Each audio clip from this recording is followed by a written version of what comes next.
Good afternoon and welcome to the Schroder Real Estate Investment Trust Limited investor presentation. Throughout this recorded presentation, investors will be in listen-only mode. Questions are encouraged and they can be submitted at any time via the Q&A tab situated in the right corner of your screen. Just simply type in your questions and press send. The company may not be in a position to answer every question it receives during the meeting itself. However, the company can review all the questions submitted today and publish responses where it's appropriate to do so. Before we begin, I'd like to submit the following poll. And now I'd like to hand you over to Nick Montgomery. Good afternoon to you, sir. Good afternoon, and good afternoon, everybody that's joining us. We appreciate your time, particularly in August. I know a lot of you will presumably have been, or maybe even are on holiday now, but welcome everybody and thanks for joining. My name is Nick Montgomery. For those that have been on the line before, I'm the fund manager alongside Bradley of Schroder Real Estate Investment Trust. For those that perhaps don't know us so well, we're getting some great traction presenting through this platform. We are, as will become clear as we go through the deck, an investment company or a real estate investment trust that owns a portfolio of direct UK real estate allocated towards what we see as the high growth parts of the market. We are active managers. And Bradley and I work very closely with the team of over 100 people we have working across Schroder Real Estate, both based in London and also in Manchester. And we have a really good website, which means that those of you who don't know so well, please feel free to go onto the website and reach out if you have any questions. It's worth just saying this is a quarterly update. Again, for those that don't know so well, we produce quarterly net asset values. Obviously, 30th of June being a relevant quarter here. That's based on the independent portfolio evaluation that's carried out by our independent valuer every quarter. So this quarterly update will be shorter than, for example, for the year-end results or the interims, which is just to bring you up to speed on the numbers, the activity, which will hopefully take sort of 25 minutes. And I can see already that we've got some great questions, so we'll endeavour to answer those in the remaining 15 minutes that will take us to no later than 1:45. So just moving through the deck, I'll begin with an overview and then I'll hand over to Bradley in 10 minutes time just to walk through a bit more detail on the strategy. But I think the really key point to get across here is we feel that we continue to be very well positioned with a high income return generated from the underlying portfolio, but importantly also a sector leading low debt cost. I mentioned in the introduction that we have a diversified portfolio, but that we are overweight to what we see as high growth parts of the market, multi-let industrial, as you'll see shortly, being a key area of focus. But we also have that high income profile. In fact, one of the questions asks about the differential between the initial yield and the reversion yield, or the rent that we're currently receiving and the rent that the valuers believe we could achieve were every property vacant today. And it really is that gap that presents the opportunity to hopefully continue to drive earnings and in due course dividends. With that reversion yield today at portfolio level representing 8.3% of the value, and that compares to a like-for-like yield for our MSCI portfolio benchmark of about 6.2%. So that those numbers are at portfolio level. Obviously, what we're doing is paying a dividend at company level, and the dividend that we've just announced and paid for the most recent quarter represents a yield on today's share price of around 7%. So an attractive level of dividend. And importantly, the dividend continues to be fully covered by recurring earnings. I mentioned the low cost of debt. I will come on with a bit more detail on that, but it is genuinely sector leading, and more of that in due course. It is also worth noting that although actually the shares have had a pretty good 12 months or so, and we have outperformed our peers, because sentiment towards UK real estate in parts of the market remains relatively weak. The share price today represents still a discount of around 17% to that NAV as at June. Now, that obviously is attractive in terms of embedded value, if you like, because as I say, the portfolio is revalued every quarter, but we are also seeing increased demand for the shares. So we have seen that relative improvement against peers, and the main reason for that is partly because of things like this. We've been engaging much more with platforms. We've seen the share of ownership from platform retail investors increase markedly, and we see that continuing to support the share price going forward. The final point is we are continuing to deliver on our sustainability strategy. Again, we've had some really good questions on this from people on this platform and elsewhere. Our sustainability focus is entirely focused on driving higher earnings growth by delivering what we can increasingly see as a green premium insofar as tenants being prepared to pay more for more sustainable properties. And at the same time, we are also seeing what we call a brown discount. So assets that don't have that level of sustainability performance being discounted by valuers and buyers in the market. And we would argue that our team here, the specialist asset managers we have, 100 people I mentioned, we are well placed to use those specialist asset management capabilities to extract value by buying assets at discounts and then delivering on that green premium from our underlying portfolio, and more examples of that in due course. So latest updates on the portfolio. Not a huge change from the year end here. We have completed some small sales, which are consistent with strategy, and more on that in due course. But I'm pleased to say that we remain significantly overweight to multi-let industrial compared with our peers and our index. We are still seeing very healthy levels of occupational demand, particularly for smaller multi-let industrial. I think the market has slowed more for the more highly rented, particularly the bigger boxes, because we've seen a slowdown in demand there. But overall, we remain optimistic about our industrial exposure and the types of industrial assets that we own. It is also worth noting, though, we've been saying for the last 18 months or so that we don't expect the same degree of polarization between the returns from the underlying sectors.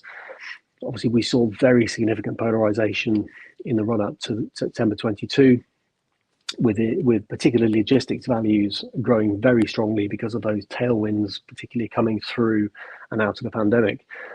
Actually, going forward, we are expecting more alignment in the performance of the underlying sectors. The office market, as you'll hear shortly, remains very undersupplied for the better quality space, and we are seeing an uptick in retail warehousing demand, including, interestingly, also for shopping centres. We're beginning to see some activity in the market, particularly among some of the bigger REITs.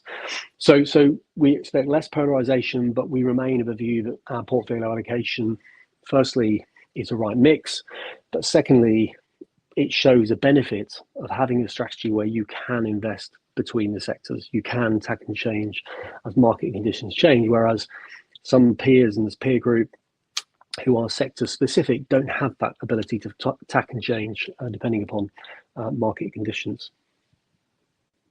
So a couple of slides just giving you the detail of the most recent quarterly NAV announcement. So having announced, just for context, an 11% NAV total return for the financial year ending March 25.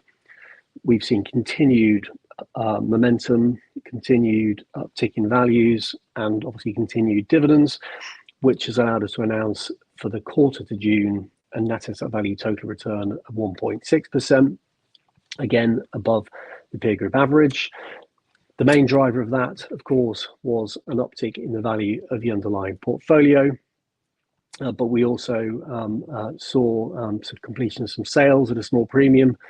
And as we go to the next slide, you can see that we also delivered an uptick in EPRA earnings positively. And it was that allowed us to have the confidence to recommend that we pay the dividend that we did. And looking ahead, our strategy is focused on delivering on the asset management that we'll walk you through shortly, in order that we can continue delivering the progressive dividend policy. I touched on debt. So whilst, again, those of you that have been here before, you'll know we have a pretty relentless focus on delivering value from the active management.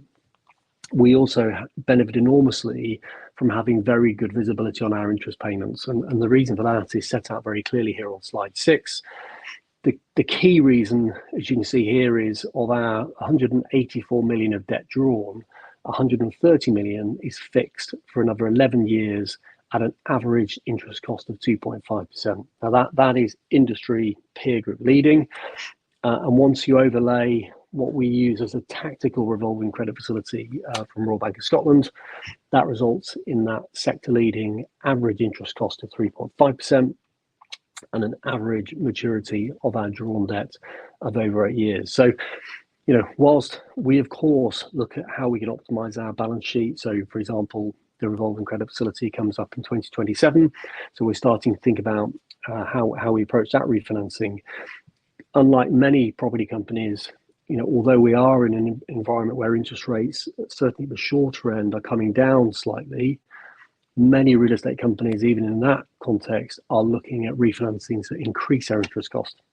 We are not. We don't have that worry. For us, it's all about how we can drive the higher earnings growth from the active management. And just to do that point to death, this is the way that the dividend has moved from going all the way back to Q4 19.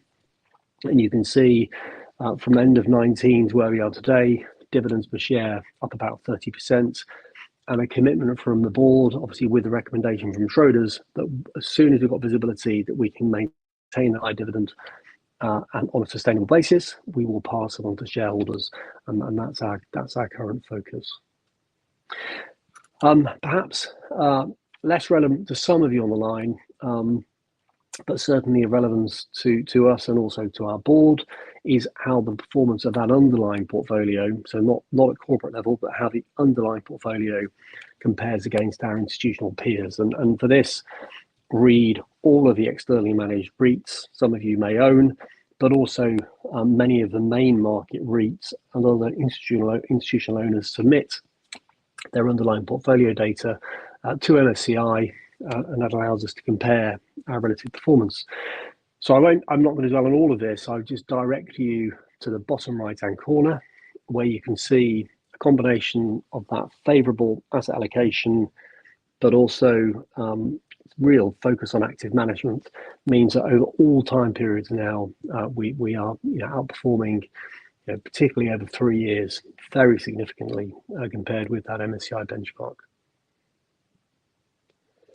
Now, moving to some market context. So clearly, we're all reading about what may or may not be forthcoming from the budget later in the year, and the next statement from Rachel Reeves. And we're obviously looking at the longer end of the gilt market, and we are seeing interest rates at that end particularly remaining elevated. For those that have been here before, you'll have heard us say actually that we as a firm have been more cautious about the pathway for interest rates. Our view has been and remains that inflation has and will remain stickier than the market consensus. And so what we're showing here is what the market consensus is on interest rate probabilities. This is based on option pricing from I think actually end of last week.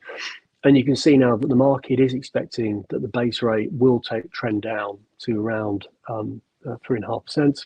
That's a red colour, the dark red colour, by the end of 2026. Now, our view is that's possible, but if we do see interest rates remain stickier, then we may not see quite such a reduction. But I think the key point here, and one that we've made previously, is actually for real estate to deliver returns at or above its long-run average, we actually don't need a significant fall in interest rates.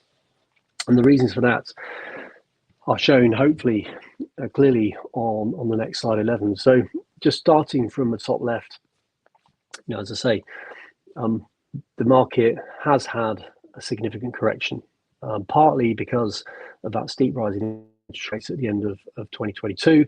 But you can see on the top left, most parts of the real estate market in the UK at a property level have fallen somewhere between 20 and 25%. So that is a significant correction from a historical perspective, it's in line with what we saw in the early 90s. Obviously not as severe as what we saw because that was much more of a balance sheet issue, compounded by much bigger supply pipeline than the market currently does. What's also interesting, and this is sort of the history doesn't repeat, but it echoes points, is contrasting with previous cycles. Yes, we've had a significant value correction, but interestingly, rents in nominal terms have kept going up. And you've heard us make this point a lot over the last 18 months, but it is very relevant because actually it is the rental side, the inflation hedge characteristics that really why people own real estate. It's not the best hedge on the capital side against inflation, but it is historically a good hedge on the income side. Why we feel positive about the market going forward is because the inflation impact, that the sort of embedded inflation we're talking about, is meaning it's increasingly expensive to deliver new real estate of any flavour. And that's compounded by the costs now to deliver space that meet most occupiers' increasing requirement for more sustainable accommodation. And so alongside what we see as growth in the economy, we also expect cost push inflation driving rents forward as those higher build costs lead to more constrained supply, which leads owners of real estate, developers of real estate, the ability to push rents on in the context of that, the lower supply. And that's, I guess, most interestingly illustrated by what you can see in the office market, because obviously offices, at least in some quarters, have been a dirty word for the last couple of years, particularly coming out of the pandemic. But what you can see, and you can see in the headlines, HSBC in the City of London, take a lot of space post-pandemic, realise it's not enough, take an extra third of space that they've taken in the city back at Canary Wharf. You'll have read over the weekend, JP Morgan acknowledging that the former Lehman building they occupy really needs work, and actually they own a site at Canary, should they look at building new to deliver the type of space they want. Now, those are extreme examples, but we are seeing that activity in many of the bigger, more dynamic towns and cities across the UK. And that's what's illustrated on the bottom right-hand corner here. You can see prime vacancy rate shown in orange is well below historic averages, and in some cases like Leeds, Edinburgh, is down at levels that you only really see once every 10 years or so. So although reading the headlines, geopolitical uncertainty, risk of interest rates remaining high for longer, yes, that's true, but actually we do believe that those underlying dynamics in the real estate market, reduced supply, rental growth, combined with the material correction in values that we've already had, means that we are at a really interesting point in the cycle. So finally, before I hand over to Bradley, this is the latest on our forecast. So the only certainty here is that they're wrong, but you can see that because of the above average income return that the sector is delivering, the rental growth that we believe is coming through, we think the real estate sector could deliver a return at a property level of 8 to 10% per annum over the next 4 or 5 years, which is compared to the long run average of 6 or 7. So as a consequence, we are beginning to see more allocations to real estate, both domestically and internationally, which should provide support to the market. And again, set that in the context of already a 17% discount to NAV that our shares are currently trading at. So before I come back and summarise and lead on the Q&A, I will now hand over to Bradley. Great, thank you very much, Nick, and good afternoon, everyone. It's good to be giving you an update on our June NAV, and I'm going to be talking through strategy to start with. So looking at slide 14, and just to reiterate, sustainability is a core tenet of our strategy, but to be clear, we do consider this alongside the real estate fundamentals Nick just outlined. And the reason we do this is that we believe, based on our research and based on evidence to date, and we'll look at some examples as we go through the presentation, but we believe that a focus on sustainability will help us deliver better long-term total returns for our shareholders.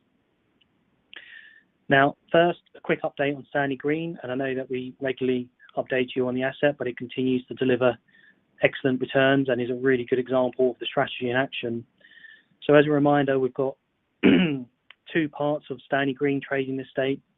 There's the existing estate, which is 14 older units that are typically EPC B or C or even D. And then we've got 11 new units, so they're EPC A+ and BREEAM Excellent. So that means they've got really strong sustainability credentials and performance. And what we've been able to do is achieve rents that are 39% higher for the green units, so those EPC A+ units, than for similar sized, less sustainable units on the existing estate. So it's a 39% premium. Now, not all of that will be green premium, but we believe a significant portion of that 39% is green premium. Now, not only are we benefiting from higher income from those units, but in addition, the independent valuer applies a key equivalent yield to the EPC A+ units of around 5.2%, and that compares to 6.25 to 6.75% for the less sustainable. So the question is, was it worthwhile spending the extra money to develop those units to EPC A+ and get that higher rent and keener yield? Well, we think emphatically yes, and the proof to us is the really strong return that we generated from this asset since we acquired it in December 2020. So as you can see in the table, we've achieved an annualized total return of 15.9%, and that compares to the MSCI All Industrial over the same period of 7.9%. Looking forward at the asset, we are undertaking refurbishments of those existing units that I mentioned, and we're moving the EPCs onto a B, a B minimum, sometimes an A, and that's already paying dividends, because what we've been able to do is achieve new leases and re-gears on the existing estate at rents that are significantly ahead of the previous passing level. So, for example, we did a re-gear with Screwfix, who are on the estate. They trade really well there, and we've increased their rent by 54%. So that just gives you an idea of what a sort of smart, sustainability-focused refurbishment can help us to achieve. Moving on to slide 15. Here we're looking, it's more of a looking forward slide, although we do reflect on the deals we've done since we announced our annual results on the 11th of June. So it's really a H2 focused slide. And what we want to do is give you an idea of the work we're doing to try to grow rent, which in turn will help us to grow earnings. Now, I think it's clear from the stats on the slide in the left-hand side that, we have maintained strong leasing momentum since the annual results. And for me, the really important point here is the quantum of rent uplift that we've achieved on the previous passing levels. So, for example, of our lease renewals, the rents are 11% ahead of the previous passing level, and for our rent review, the rent was 22% ahead of the previous passing level. And in addition, we're often asked, we have a really attractive income profile, which we'll look at shortly, and we've got a really attractive reversionary yield of 8.3%. And the question we often get asked is that reversion achievable? It just seems a bit too good to be true. But again, as you can see from these statistics, and it was a similar case for the year-end statistics, we are regularly exceeding the ERV. So our new lettings were 1% ahead of the June ERV, and our renewals were 5% ahead of the June ERV. So that's really comforting and really pleasing for us as we look to continue to capture that reversion through the remainder of the year. And just a brief update on our disposal strategy. So as we said, we are looking to dispose of our smaller assets where we've completed business plans with a view to initially pay down the RCF, the uncapped RCF, which has, it is a lot more expensive than our extremely attractive 2.5% fixed rate debt. In addition, paying that down will help us reduce our net LTV to within our strategic range of 25 to 35%. We're currently at around 36%. And we have made 3 sales. So we completed the sale of King Street in Truro. That was 14% ahead of book value. We've completed the sale of a shop in Leicester, 11% ahead of the book value at the time we agreed the deal. And we rebased the June valuation in line with the agreed sale price. And we've also sold a vacant office in Marlow, 11% of the book value. And again, we've rebased that June valuation in line with the agreed sale price. So we have reflected some of the performance in the June quarter data. But again, this is really comforting with regard to our NAV, because it kind of proves our property valuations. These sales have been able to exceed the book value. We do have further disposals in progress, and we will update you at the interims on those. In terms of how we're looking to grow rent through the remainder of the year, I've got 4 examples I'll briefly touch on. So the first image you can see in the top left-hand corner is St Anne's House. This is a mixed-use office and retail building in Manchester city centre. It's prominently located on St Anne's Square, which is the prime retail core of the city. And what we're doing at this asset, and we did show some investors and analysts the asset on an asset tour in June, we're undertaking an extensive refurbishment of the ground floor and the basement floor and the common areas. And this is a really pretty major refurbishment. We're installing a new reception, a really modern reception. We're adding wellness rooms, meeting rooms, a podcasting room, end of journey facilities. And all of that will enable us to achieve much higher rents in the office spaces and the floors above. So we've got 5 floors of offices above the ground floor. So for example, we're also undertaking a cafe refurbishment of the 5th floor, which is the top floor, and we are conservatively targeting a rent of £28 per square foot on that top floor. And that rent reflects the improvements to the common areas that we're undertaking. And that rent is 74% higher than the previous passing rent on the floor. Now, again, the question is it worthwhile spending all of that capital to improve the common areas, ground and basement? Well, we think the higher rents do justify it. And for example, in the next 4 years, we are targeting to double the total rent at the asset to 1.5 million. It's currently 750k. And when we undertook the analysis, we were forecasting a 5-year IRR of 13% per annum. So we think that is an attractive outcome. The next asset, so if you look at the top right-hand corner, that's Millshore Park Industrial Estate. This is our second largest asset by valuation. It's been a really successful acquisition for us. So taking a step back, we acquired the asset in 2015, and since then we've achieved an annual total return of around 12% compared to around 10% for the MSCI All Industrial benchmark.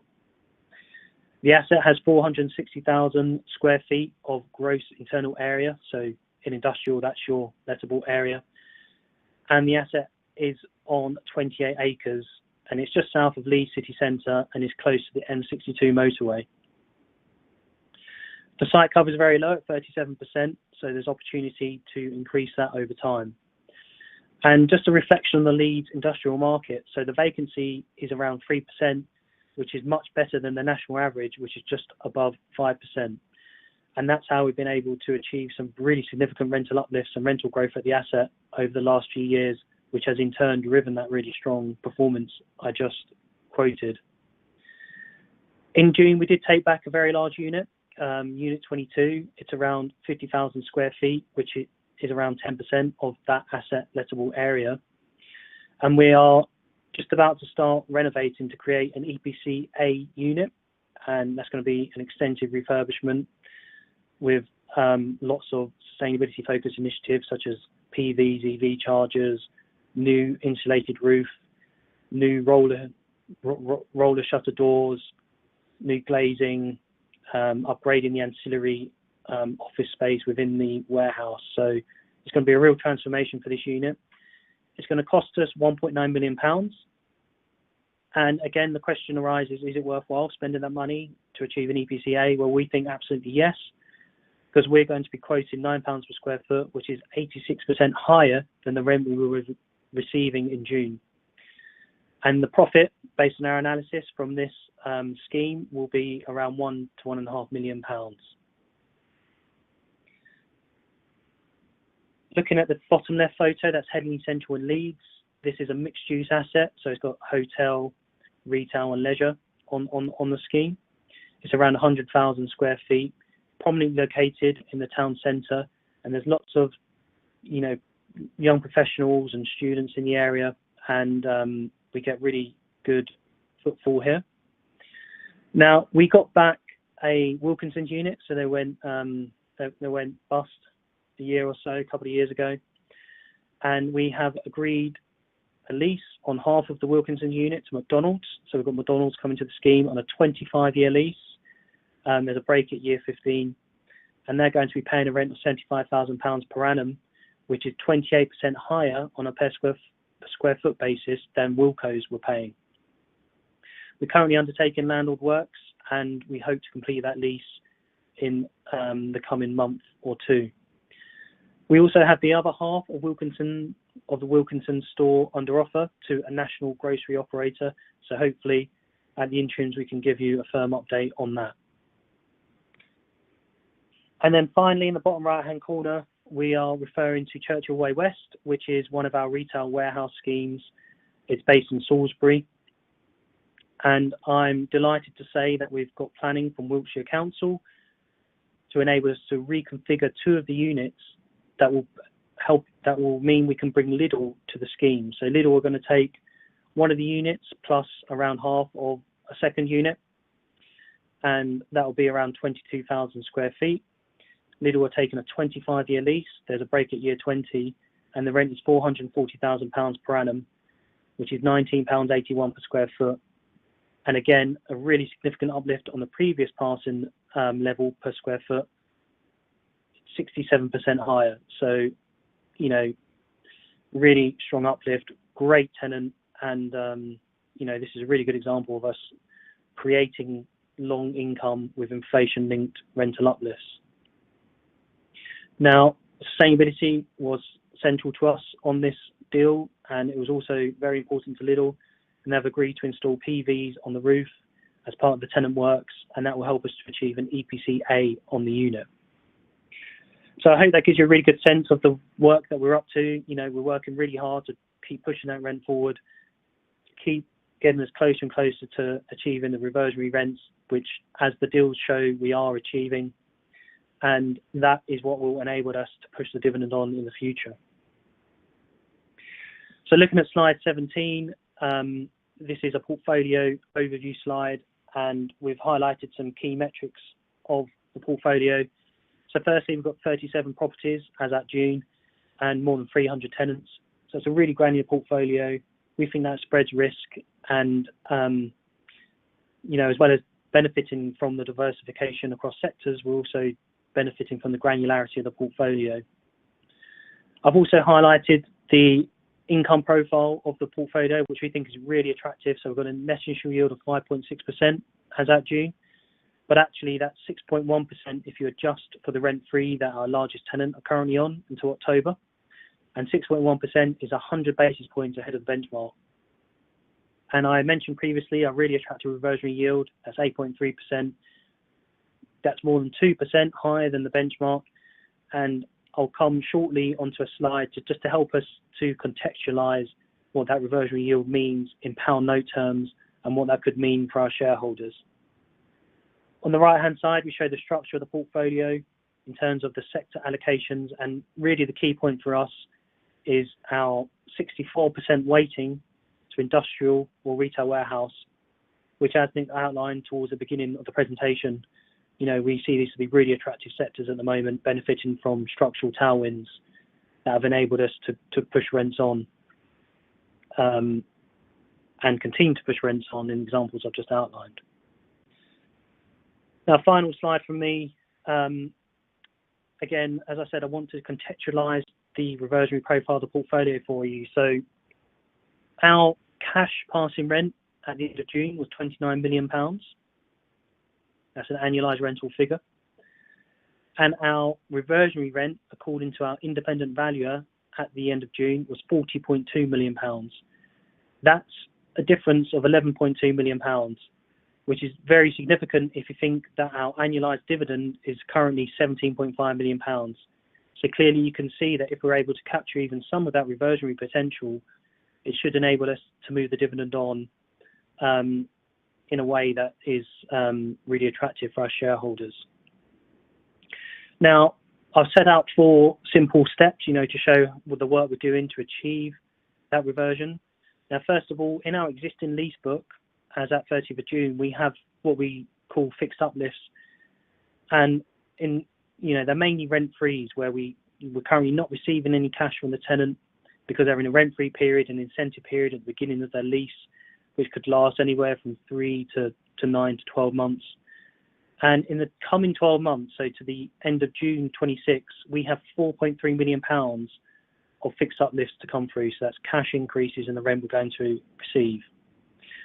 And 2.36 million of that relates to the University of Law, who, as I mentioned earlier, are in a current rent-free period until October. So essentially, we don't have to do anything, and our cash rent would increase by 4.3 from fixed uplifts.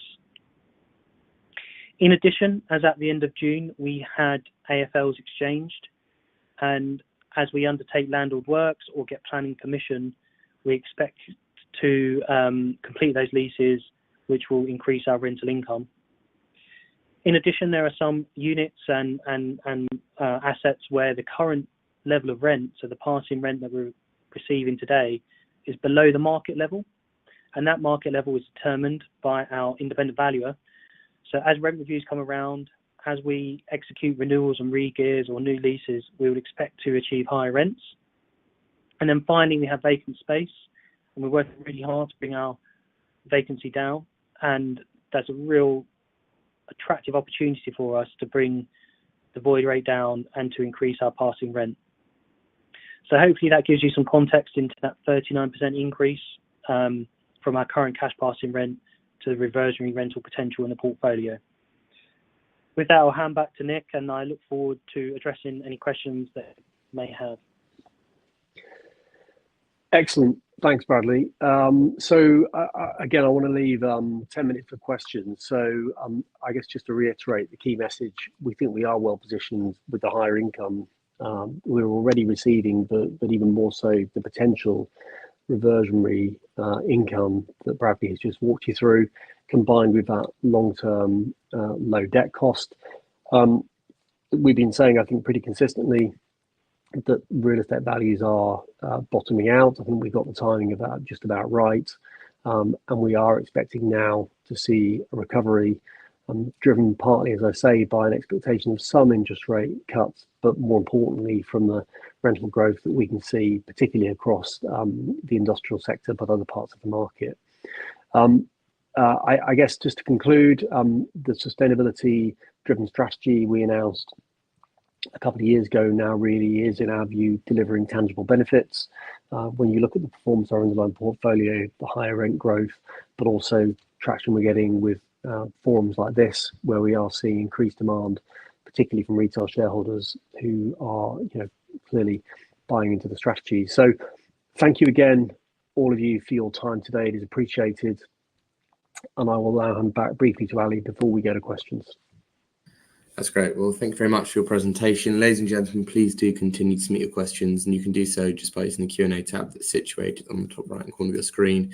But just while the company take a few moments to review the questions that have been submitted today, I'd like to remind you that the recording of this presentation, along with a copy of the slides and the published Q&A, can be accessed via your investor dashboards. As you can see, we have received a number of questions, both pre-submitted and throughout today's live presentation. And Nick, if I may, I'll hand back to you to run through those, and I'll pick up from you at the end. Lovely. Thank you very much. Well, firstly, great to have so many questions. And if we don't have time for all of them, we do make a concerted effort to ensure that we provide written responses after the meeting. The first question we have, there's an element of this which we will provide a response to, because it's looking for detail in relation to the difference between our day one rent and our reversionary rent, and if that rent is on an upward or downward trajectory, and noting that the reversionary rent is great, but the difference between actual and reversion seems to be persistently high. Are you receiving increased rents on existing properties? How much of this reversion yield are you actually capturing? So I guess just big picture, one of the reasons why we have been able to deliver those progressive dividend increases is because we are capturing those reversions. What we will do is to bring that to life. We will post this meeting just provide a bit more colour on that, so you can see where it's coming from, and also contrast the pound rent uplifts that we're seeing with what we're also seeing in terms of rental value growth, because there's a difference. So I won't get bogged down in that now because it will confuse, but I think we will provide a clear explanation with some numbers that illustrate the points after the meeting. This question goes on to note, comforting that we are selling ahead of value, and querying, are they making a difference to the LTV? Well, yes, they will. We report a net LTV, so when we sell an asset whole cash, the cash gets netted against the debt, so that does bring the net LTV down. We will also, where we're selling assets that sit within the pool of assets charged to RBS with the revolving credit facility, we will use the cash to repay the revolving credit facility. So we're saving actual interest, because other than that facility is very flexible, we can redraw it when we need it.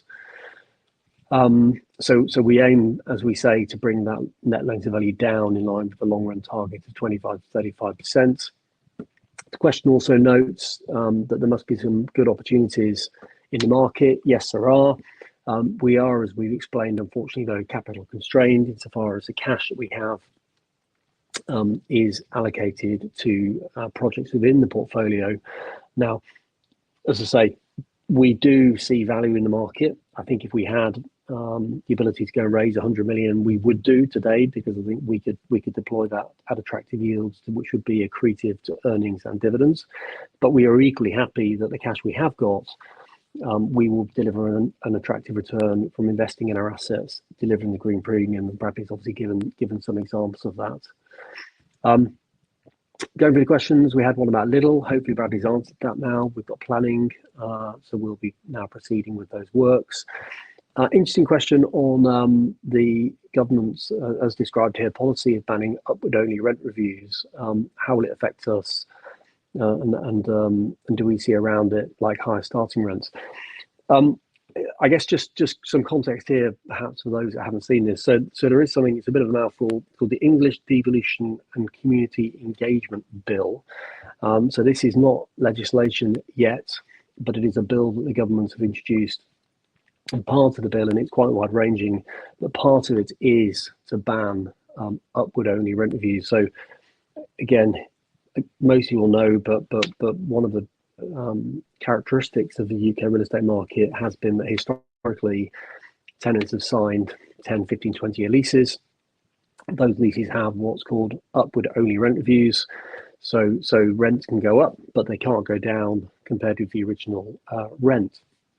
Now, the government's announcement is justified in their mind by the benefit it will bring to the high street, because as they see it, there are lots of retailers who are locked into unaffordable leases, and that by introducing this change, it will stimulate growth on the high streets.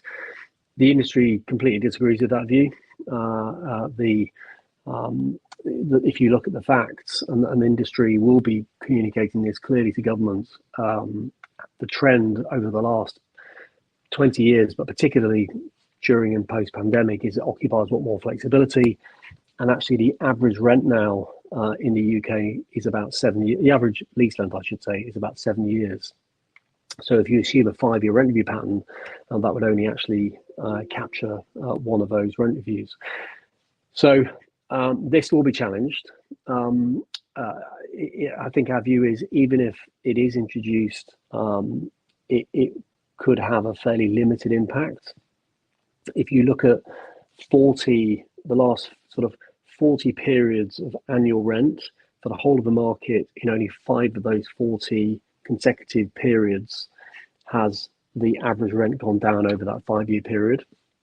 Where it potentially could impact is on, for example, big pre-let developments, where developers would normally get pre-lets, long leases, and therefore if there's a risk of the rent going down over that long period, it could impact the ability to fund new development. So it wouldn't impact us. Ironically, in that case, it probably would mean even less supply and lead to higher rents for existing buildings.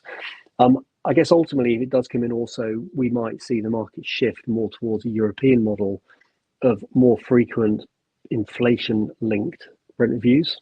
And again, in that situation, and then that may actually also be positive, particularly for a company like ours, where we're already very active managers, particularly of shorter leases across our industrial assets. So I think there's a long way to go. What I would say, just to finish off on that point, is the government's proposals are not retrospective. So if introduced, this would only impact leases that are put in place, assuming the legislation is ultimately passed. Next slide, next question rather, which I might just pass to Bradley. On slide 12, Bradley, the reason for the forecast return decreasing over the next 4 years. Slide 12. Okay, yeah.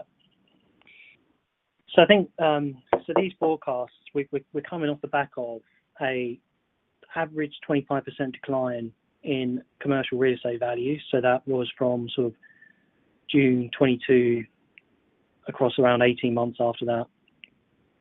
But interestingly, at the same time, rents have continued to grow for that period. So you get a really attractive income return in the forecast. So it's around 5.5% per annum. So that's the bulk of your return over the next 4 years. And then where does the capital growth come from? So the light sort of green bar.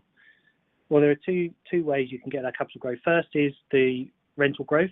So as rents grow, if your yield stays the same, you benefit from capital growth as well. And second is from some yield compression.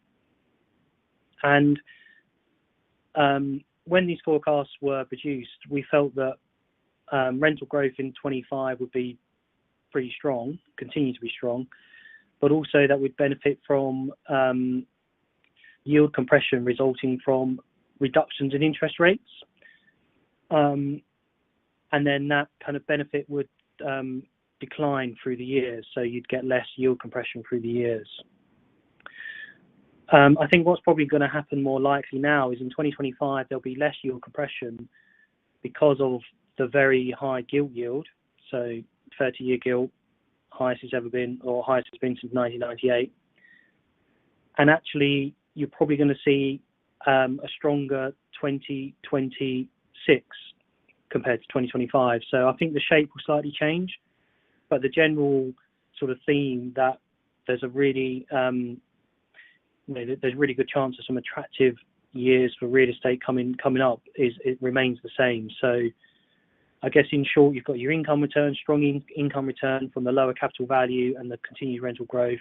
You get some rental growth, which contributes to capital value, and then there will be some modest yield compression resulting from the lower interest rates and hopefully a decline in the 10-year gilt yield, which is often used as a yardstick for real estate.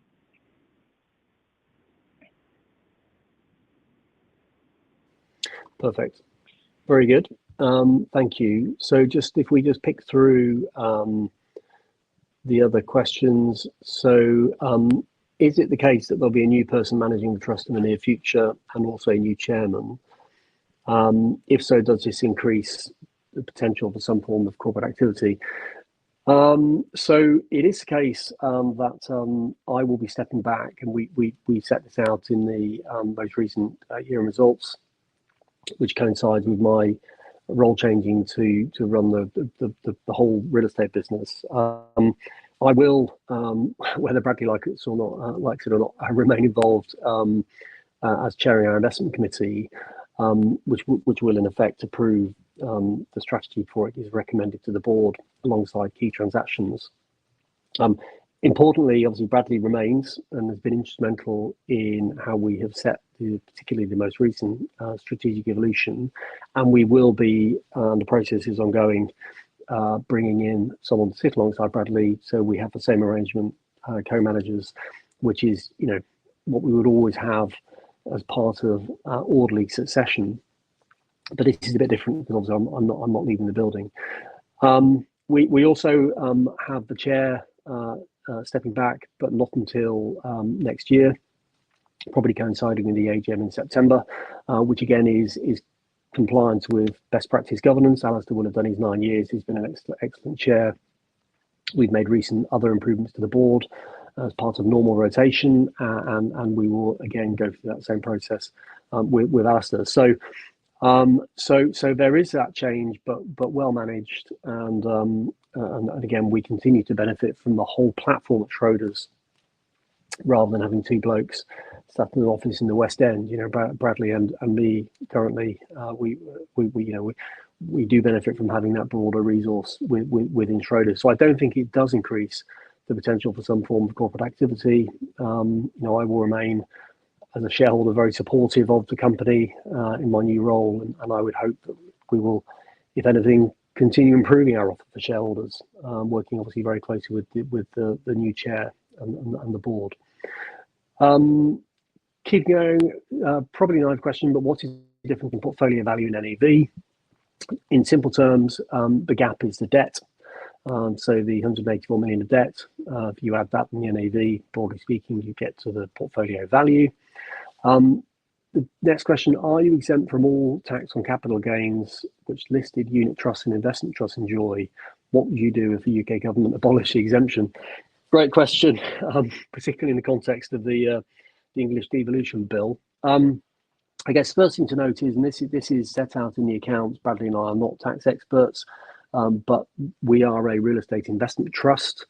The REIT rules were introduced by the government as a preferred structure to own real estate in the UK, and obviously they can be both public and private. So we're not expecting any changes to those REIT rules. If anything, what we see are the government wanting to encourage more REIT structures as a means of encouraging capital into the UK for the growth of the economy. So in sort of read from the accounts, the UK REIT rules exempt the profits of S-REIT from corporation tax. Gains are also exempt from tax, provided, and there are caveats, that are not held for trading purposes, and ours are not. They're held for investment purposes.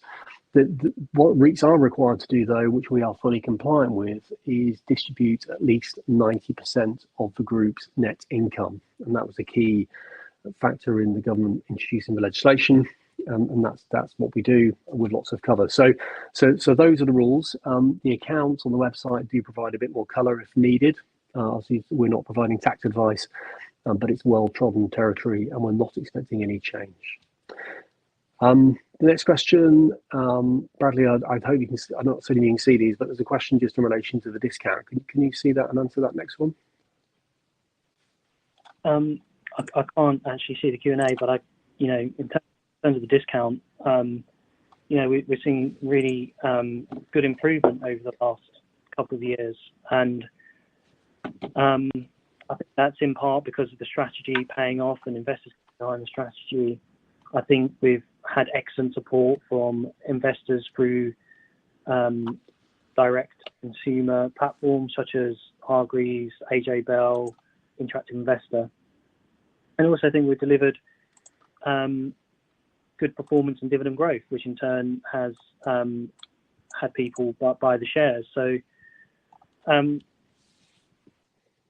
we are continuing to push hard. We would like to continue to close the discount, not least because it will enable us to raise capital in a really attractive market, but also because that will be very positive for our shareholders, because it will translate into shareholder total return. Yeah, exactly. And I think, thanks, Bradley. And they've got a technical problem there, but the second point in that context is regarding, would it not be more accretive to undertake buybacks?